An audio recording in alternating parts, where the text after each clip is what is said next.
35% מהאנשים שמתים בשריפות זה מעשן. זה לא הם לא נשרפים, הם פשוט נחנקים, כן. ועוד דבר, יש, אני לא יודע איך אומרים את זה בעברית, אם יש כזה, באנגלית אומרים, with the smoke, there's fire. איפה שיש עשן, יש אש. מה? אין עשן בלי אש. וייתכן שזה, הדבר הזה, גרם המון נזק להמון אנשים. הממרה הזאת, לא?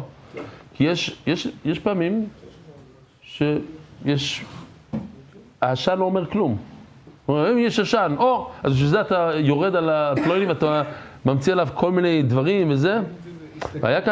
יש אחד כאן בשכונה שעושה המון עבודות בנושא הזה, קוראים לו רבי ישוע ברמן, והוא היה בבית שלי והוא נתן לי איזו הרצאה פעם, והוא אמר שיש שתי אנשים שהחיים שלהם נרסים לגמרי משתי דברים.